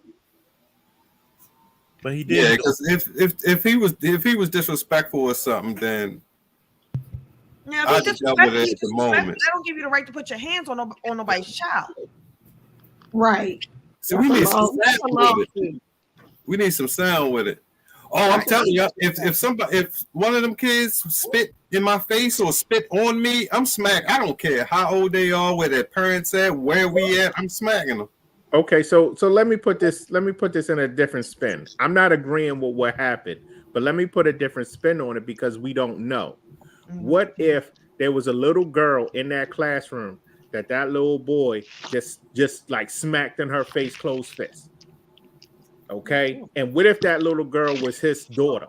What if he not the teacher of that class, but what if he the teacher of the class next door and his daughter was in that room and she was the one that got hit in the face? Fuck her. By that Fuck little her. boy. No, And then y'all he doing. turned around and walked down the hallway. You doing too much. Nah. First of all, they look like little kids. I don't see nobody in that fucking video look like they over 5 foot anything. So is it safe? What is it? Let's say they're little kids. So let's say 6th grade, maybe. Middle school. Oh no, this is high school. It says high school. This is high school. Oh, it is high school. Yeah. All right. So the little boy is definitely smaller than the big ass adult, right? Mm-hmm. I don't give a fuck. At the same time, whatever happened, whatever the little boy did to the teacher, if he did something to the teacher or not, that teacher should not have slapped that or punched that little kid the way that he did, to the point where he actually knocked the little boy or whatever out. Like he fell on the ground. No, now, no, if he had he faked on the ground. I don't give a well. He fell on the ground. No.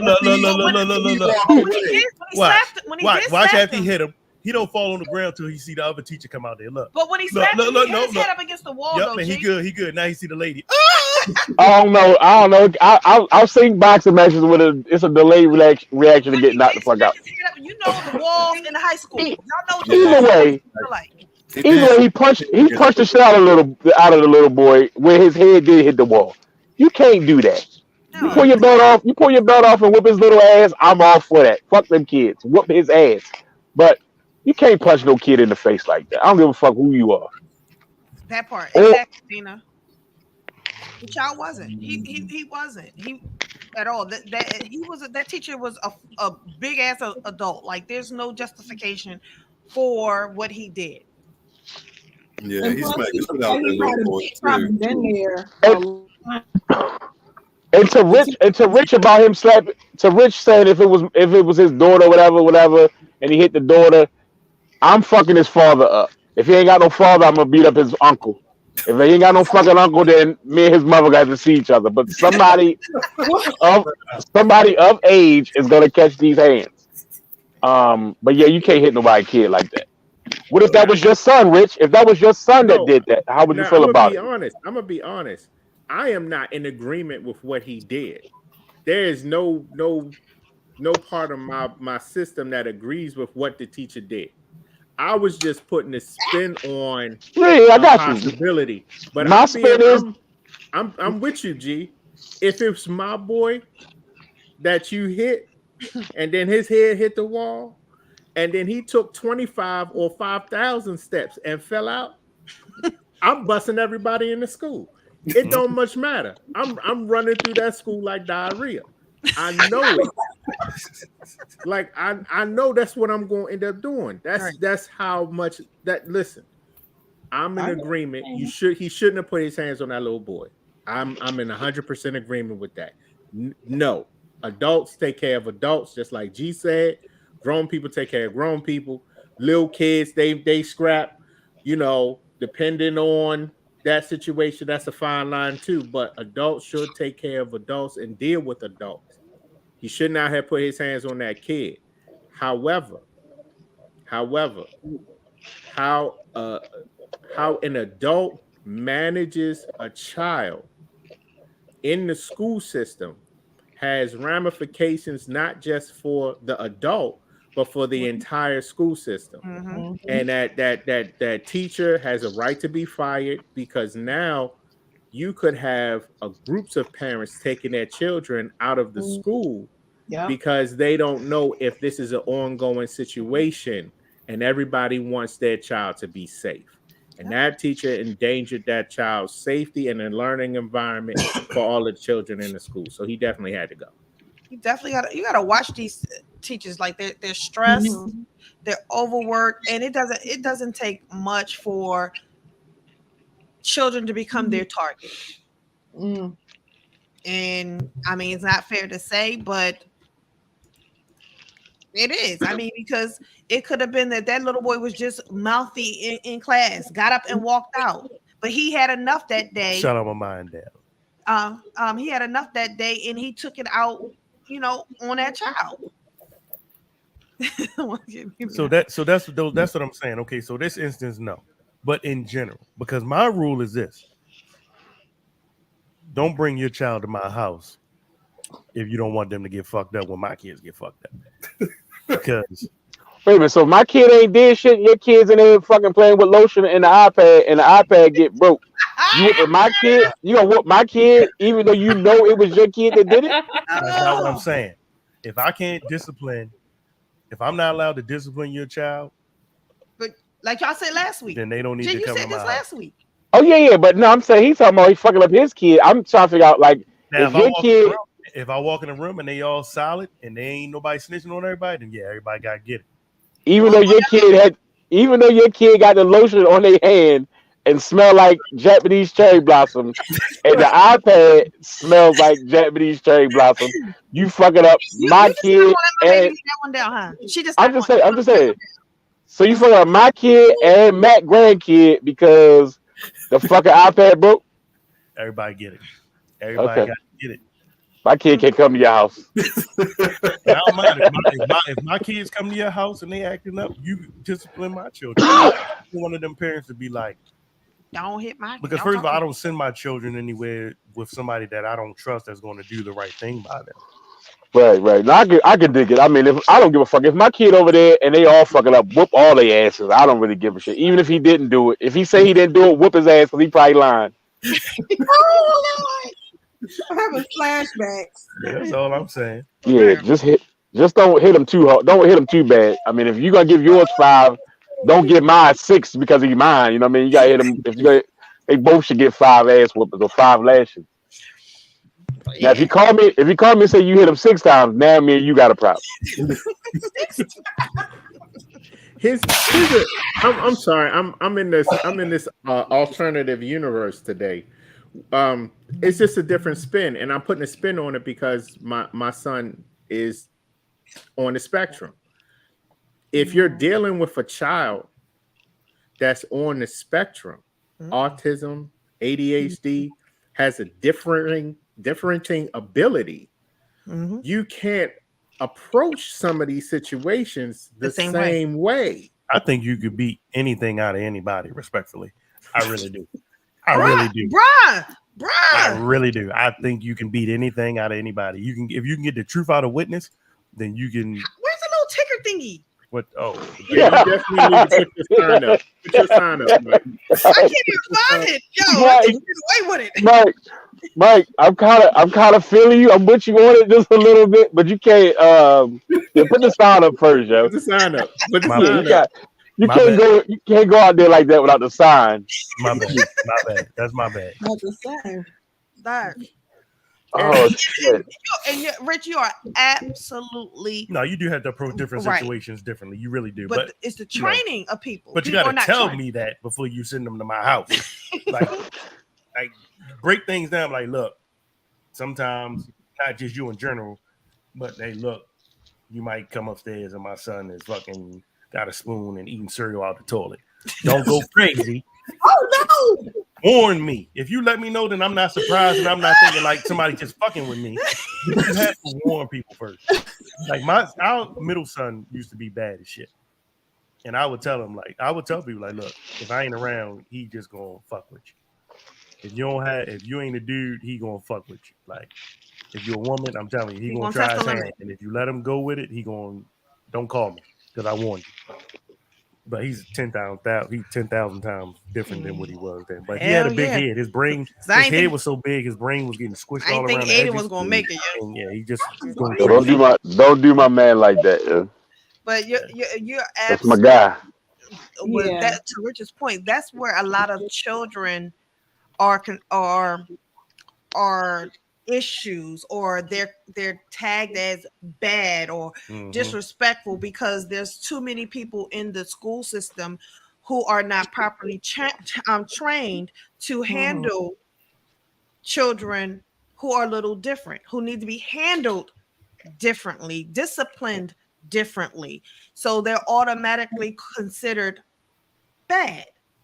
And it's not that they're bad, their energy just needs to be channeled differently. Because, like, once again, going back to the middle one, that was his situation. He was the bad, you know what I mean? But he wasn't bad, you know, straight at. I mean, no.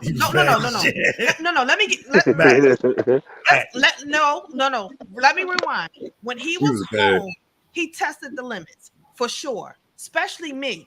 When they say that middle child will test your gangster, he just didn't like y'all. That's all. It wasn't that wrong. Whatever it may be, but like, to the point that I would always say that my biggest fear was that he was going to grow up hating me. He don't like y'all now. Shut up. Because that's how much I had to constantly discipline him because of the things he would do. However, that's because y'all favored the little one. Y'all favored the little one, so he was the middle one. That's why he didn't fuck with y'all. He was around for a minute before the little one came along. Yeah, but when the little one came along is when y'all transitioned to the little one. That's why he was trying to kill y'all in y'all sleep a couple times, Mike. That's why he was trying to get the candy off the dresser. He wasn't really in there trying to get that candy off the dresser. Yo, nowadays the doctors are diagnosed ADHD for anything. Like you know what I mean? It's just like, and it may be some levels of that. However, medicine may not. The issue is medicine may not always be the answer for it. In some cases, medicine is the answer for it, but you just have to kind of learn how to handle them. So, like I said, with school, he was getting in trouble every day because he was disrespectful, or because children with ADHD, they like to question.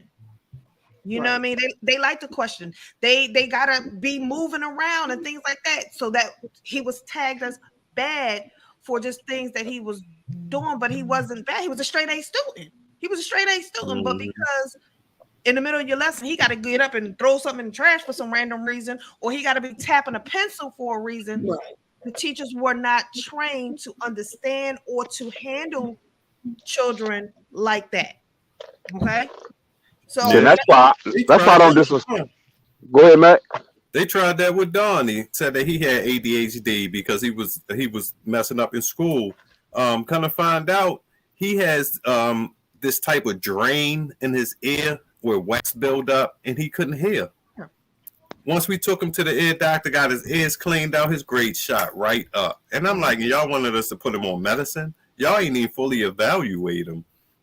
And that's a key piece. That's the parents' responsibility. That's the key piece of it, though. You're right, Lanier. Go ahead, Lanier. I was just going to say, most of the time, as a parent, because I've done this with my son, I said, let me go to someone else, because they're making it out like he's this, and I know he's not that. So, but some parents that go with whatever the teacher and the administrator said, my son is bad. Okay, well, let's put him on Ritalin. I said, I don't think we want to do that. But you have to do that. You have to be the number one advocate for your child, and this is a whole show in itself in dealing with children on the spectrum, autism spectrum or ADHD spectrum, and then you have some children who are on both and are considered twice exceptional, and so these are kids that don't fit in the proverbial neurotypical box where people believe a child is going to act a certain way. So when you're looking at children and dealing with children, you have to understand the history and the background of that child, and the way that education should be done is more individualized, because every child doesn't need the same thing that every other child needs, and their learning is different. and even the nuances between child A and child B can get either child A or child B in trouble based on the understanding of the teacher and the neurotypical mindset that teacher may have about what a child is supposed to be. So as a parent of a child who is on the spectrum, both spectrums, and is considered gifted, it's one of those things where you have to now understand that my child can do certain things, but that is not him in totality. So you have to understand who he is as a holistic child. And teachers don't think about that. And they spend 8 hours, and sometimes if you're in aftercare, 12 hours with your child a day. And then, you know, these are the influences on your child when these individuals don't have the training, education, support, or background to deal with children that may be considered on the spectrum. But the first step is to get your child evaluated. If you believe something may be going on, find out for sure. Get another opinion, like Linnea said, and figure out what your child needs, and make sure that your educational system has the tools necessary to support your child, so your child doesn't end up being labeled as something that they're not, good, bad, or indifferent. And that's true. And being transparent too, because a lot of these diagnoses are done outside of the school, right? So it's not necessarily a school diagnosis. So a lot of times teachers in the school system are not aware of what's going on with your children. And this was one of the hurdles that I had to get over. Because Mike say my kids get it from me, but we talked about the middle one, but I went through this first with the oldest, and my biggest struggle was him being labeled. So for when I went through with the oldest, big ups to John Hopkins, because when I say that what they took me through, I was like, if you don't give me another motherfucking test for this kid, I'm gonna diagnose them. Like, it was like hour-long test. Like, he had to sit and take a test, all these evaluations, therapy. Like, we went through the whole 9 yards. And my biggest thing was, I didn't want the school to know, because I didn't want my child labeled in school. But that also could have been a hindrance for him, because as long as I didn't communicate with the teachers and be on the same page with the teachers and make them aware of what was going on, it made it easier to label him differently in a more negative way versus being transparent with the school system, so we can work together to get him what he needed. Look, if it oh Lordy. Try. You about to say if it quacks like a duck? If it walks like a duck, if it quacks like a duck. Quack. It's a fucking duck. Ain't no wrong with it. Dougie, quack. You can get it from my side of the family, I'll tell you that much. The only one place it could have came from. Huh?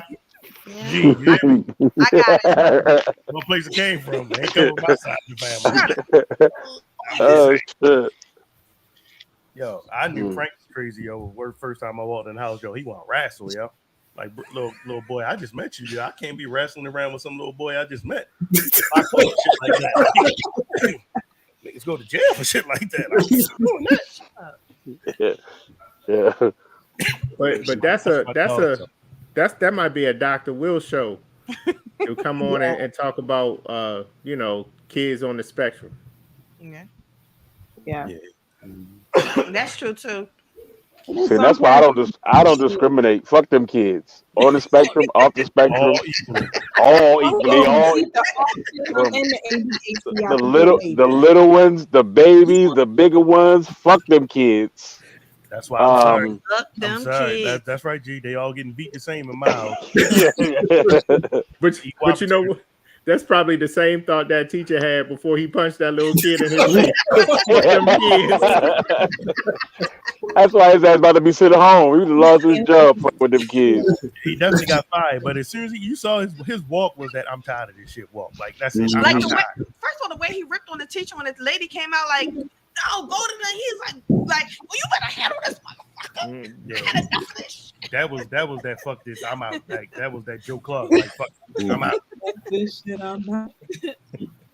Crazy. Oh man. So so the general consensus is He was wrong. there is a reason That just to wasn't put it. your hands on a child, but that was not the reason. That from what I was told from Chris Rock, it's a reason to kick an old lady down a flight of steps. Hey, amen. Amen. A fucking man. That's funny because I remember. Wow. I'm gonna say her name. Maisha. Maisha. When I first met Maisha at work in our training class, and I was thinking this bitch is crazy. That's my girl now, love her to death. But she was like, I don't give a fuck if it's an old lady. I'm gonna beat the shit out of her. I'm like, you gonna beat an old lady? And she disrespectful. She come out. I was like, And you know she will too. that part. Now that I know, I was like, oh, now I think back, oh, she was dead ass. Y'all know my girl, when she get mad and she get serious, this start to sweat. So she was telling her story and this was sweating. So I know she was telling the truth. No, ain't nobody, and that's what people problem. People think they above an ass whooping. All them Karens and like people think they above an ass. Ain't nobody above an ass whooping. Oh no. Yeah, we just need to put the guns down. We just need to get back to some old school ass whooping. Just beat the shit out of somebody. Make sure you put on some Vaseline. Respectfully, because you don't want to go overboard, then you still get locked up. Find that fine line. Make sure you have. That'll cut down on a lot of stress. You ain't lying. I know it's a little early, y'all, but I really don't feel well. So I'm going to go ahead and let's do some final thoughts. Eeny, meeny, miny, mo. Catch a piggy by his toe. You should let the ladies go first. It's late. It's night. Go ahead, Linnea. Go You ahead, came Linnea. last. The wild card. Yes. Well, I was just gonna say, we're in the first of the month, ironically, of March. Yes, so pay your rent, your mortgage. Woo! Cause I know. I'm just saying, look at every month. The first of the month, try not to look at it like that. Get out your adult head. Look at it as a new fresh start. Do it day by day. Amen. Amen. Shan. All right, y'all know I like to steal my weekly saying. I do coffee with glam every Monday. And I give I call it the word to the day. And this week's was not to let a stumble in the road be the end of your journey. A lot of people are quick to give up, as we're going along. It's imperative, that things will be thrown at us, that will try to stop us, that we're going to fall, we're going to make mistakes, people are going to leave us standing alone. All of these things are bound to happen one way or the other as we are moving towards our greatness. But don't let them stop, because I'm a firm believer that when God puts something on your heart and your mind, it's a reason behind it. And all those stumbles, all those pebbles, all those trip ups are meant to make you grow, make you a lesson to learn, and just be better. So keep going. No diggity, no doubt. NJ Rich. First, let me say I appreciate Cooley and the gang for allowing me to sit in for an hour tonight. I appreciate that. We appreciate much you. love. Hey, I know African American History Month just ended, but we celebrate that 365. Man. Continue to teach your kids about their history. Knowing where you came from can help you find out where you want to go. And last but certainly not least, I was ready. Hit it, bro. Hit it. I'm gonna go ahead, right? I appreciate y'all. Yo, it's been 7 years and I still don't remember that shit. So whenever you about to say, Nick, you might as well go ahead and say it, because I always fuck it up. All I know is it's something about some light and invoke in the world and something about some ass or something like that. But I think that's what it is. I'm gonna write the shit down next week. I'm gonna write the shit down. Nah, I mean, I just want to, again, piggyback and thank y'all for allowing me to be a part of this shit. You know what I mean? I don't like to have a final thought because, like I said last time, I get to thinking about shit after the show over, and then Mike already said he don't feel good, so I can't even call Mike to talk about the shit that I should have said on the show. So, yeah, let the light up your ass. Amen. Bruh. There we go. All right. Shannon's stole my whole train of thought, but I'm gonna go with it anyway. Most fuck ups you could come back from. So don't let your fuck ups hinder your forward progress. Just make it a lesson. Just learn something from your fuck ups and just move beyond it. Don't let it beat you up. Of course, I mean, it's going to beat you up, but don't dwell on it to the point where you can't move forward. Keep pushing. Don't let them hinder your progress. Confirmation. #confirmation. So Give that's all yourself that was. It grace. was confirmation that what we were saying was meant to be said. That's Baby, fact. baby boy. All right, what you got, Mike? We go with some bullshit. Man, I ain't got nothing. What? You lying like shit. You know you got something you want to say. You just don't want to say it because I said something. Go ahead, Mike. Drop a gem, Mike. Go ahead. I know. I don't really be having gyms. I just like doing this, and I like letting y'all talk, and I like letting people hear us. I love the interaction that we get with everybody that checks in. That's why I think, this was always more than a podcast to me. Like this interaction with people outside of us, being able to kind of interact while we're doing what we're doing is something that I really need. I really couldn't do it and don't want to do it any other way. So thank y'all. So shout out to everybody. I saw my man Dale. He was in here. So shout out to Wiz Buffy podcast. Those guys been doing it big. I try to check their joint out occasionally. Funny brothers. But just support everything and everybody, man. And we on tomorrow night, y'all. We on Glam tomorrow night. Shane. So come glam out with us. Slick come Talk get this, with listen. Mayberry tomorrow. Come get this glam. And Glam Fan. And we got Linnea dropping more episodes. Yes. They've been busy on her page lately. I was like, who? I ain't seen this many posts since I met her. Right. Building we conglomerizing over here, baby. And let the obstacles before you provoke the power within. Fuck y'all. Good night. See y'all. Adios.